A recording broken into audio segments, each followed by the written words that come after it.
Breaking news in batshit bonkers Perth. Yes, Katie, can't wait to see you soon, and hopefully you'll take this as imitation is the most sincere form of flattery.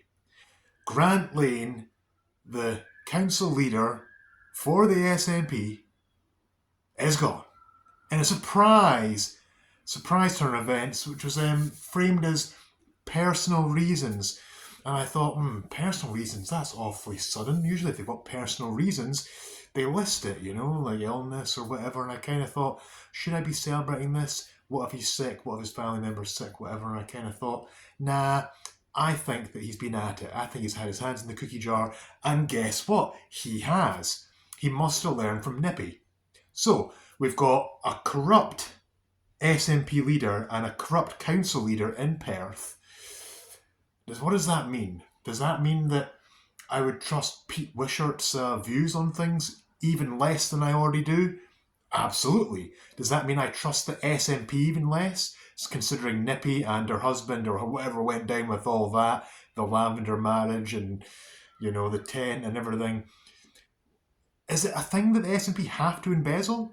Like, John Swinney, do you embezzle? Is it just taught to you guys? Is it a commie thing that you're like, this is the socialist manifesto, but not for us, and we'll take from the peasants? I don't know. I'm not a smart man. I don't pretend to know these things. But, that's a good day for us. And Pete, I notice you've still not got back to me about, having a town hall meeting with all of us racists. I'm a racist. Anyone doesn't agree with you is a racist. About our concerns, legitimate concerns about illegal immigration and the use of hotels for fighting age men. Now, I said before, all you need to do is get anyone that wants to attend to bring a few forms of ID, one of them being proof of their address, so that you know that they live here.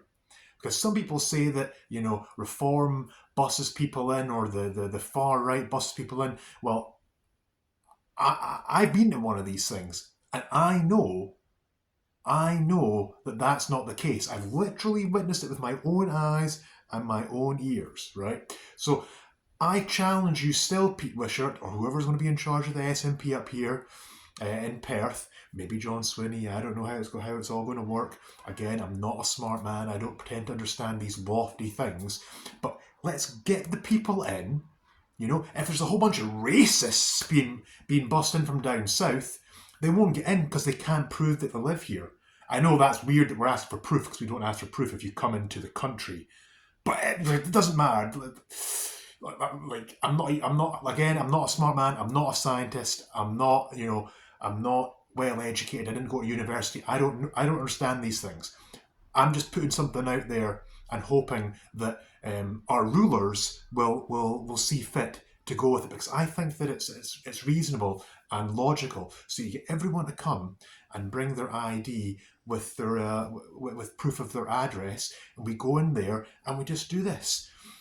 Who thinks it's being run well? Show of hands.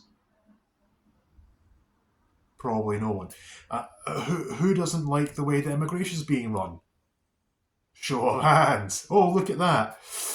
Do you identify as a far-right extremist? There we go. Shall we do something about it? Show your hands if you think yes. Boom. Dead simple. 5 minutes. 5 minutes. And if I'm wrong, then I'll shut up. Then you can say, look, John, you were wrong. But here's the other thing I want to say. I think that we need a by-election here.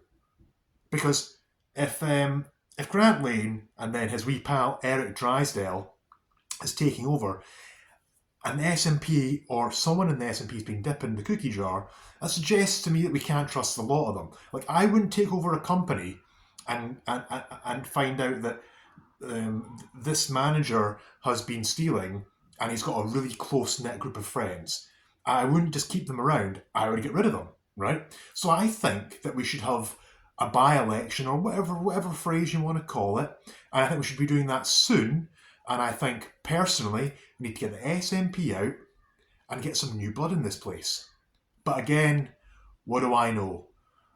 regular guy, blue collar, working class, not college educated, no university, no rich family, not a scientist.